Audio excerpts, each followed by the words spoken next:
When the world turns away, the genocide in Sudan and the global indifference that fuels it. A nation bleeding in silence. In the heart of Africa, Sudan is being torn apart. Cities once full of life now echo with gunfire, and the soil of Darfur, soaked in the blood of the Masalit and other non-Arab communities, cries out to a world that has decided not to listen. Since April 2023, Sudan has descended into one of the worst humanitarian disasters of the 21st century. Two military factions, the Sudanese Armed Forces, SAF, and the Rapid Support Forces, RSF, have turned the country into a slaughterhouse. What began as a power struggle in Khartoum has become a campaign of ethnic cleansing, starvation, and displacement. The world knows this. The world just doesn't care. The anatomy of a genocide.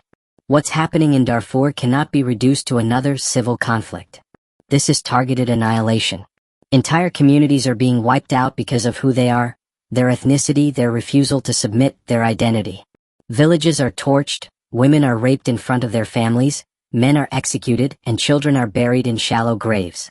The Rapid Support Forces, the same militia that once carried out atrocities under Omar al-Bashir, now roam Darfur freely, burning and killing with total impunity. They control gold mines, smuggling routes, and border crossings, transforming genocide into an economy of profit. Sudan's Ministry of Justice has taken the step that few dared, filing a case against the United Arab Emirates at the International Court of Justice, accusing Abu Dhabi of fueling and financing these crimes. The case claims that the UAE has supplied arms, logistics, and funds to the RSF, making it a key enabler of mass murder.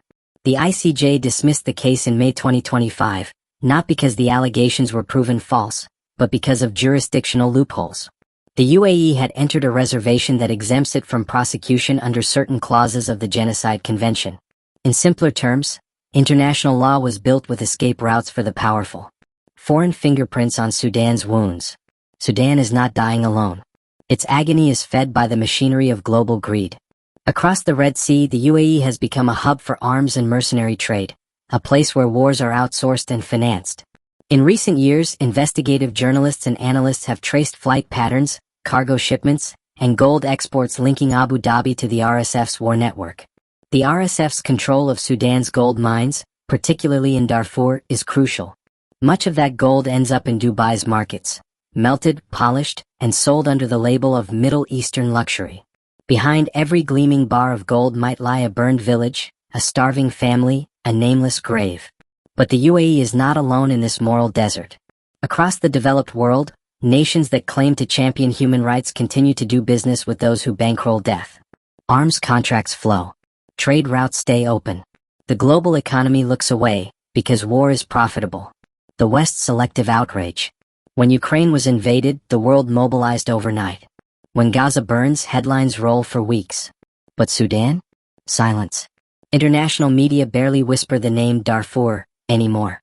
Western governments issue soft statements of concern, then return to selling weapons and importing oil. This selective outrage is not new, it's structural. The global system decides whose lives matter and whose deaths are background noise.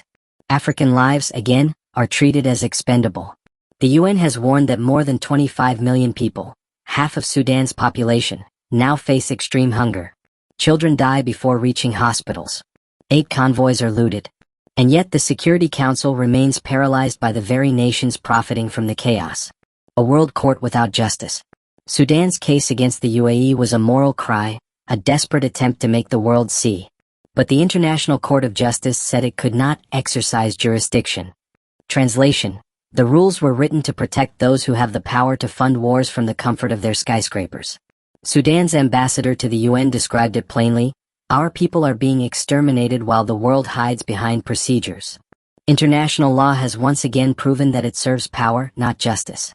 The same governments that arm militias now hide behind legal technicalities. The system meant to prevent genocide has become the system that permits it. What complicity looks like. Complicity is not always direct. It can wear the mask of indifference. It can speak the language of diplomacy. It can sign trade deals and pose for photo ops while thousands die quietly. When foreign powers provide weapons, funds, or even silence, they help build the machinery of genocide.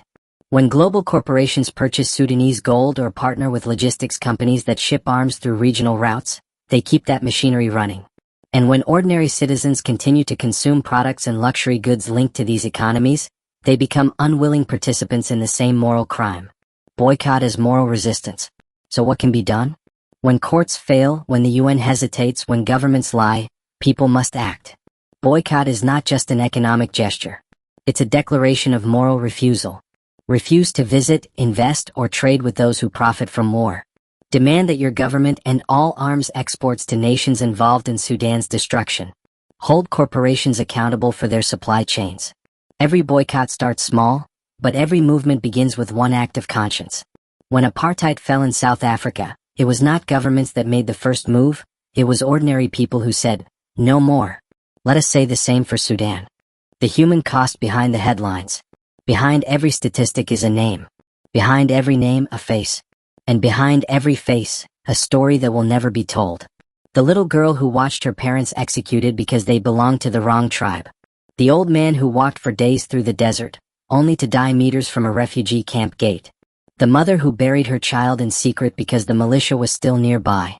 These are not collateral victims. They are the price of indifference. Where do we go from here? We must break the silence. With truth, with outrage, with solidarity. The genocide in Sudan is not an African tragedy. It is a human one. Governments that claim to defend democracy must cut ties with war profiteers. The media must treat Sudan not as a forgotten footnote, but as the moral test of our century.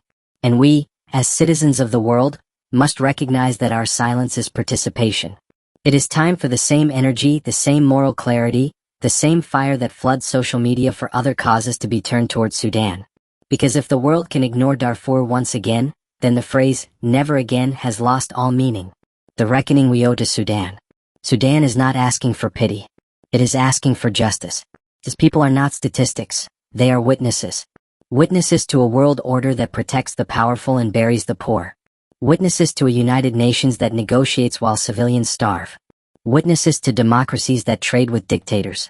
History will remember the bombs, the hunger, the burning villages. But it will remember something else too, the silence. And that silence belongs to us. So let this be the end of it.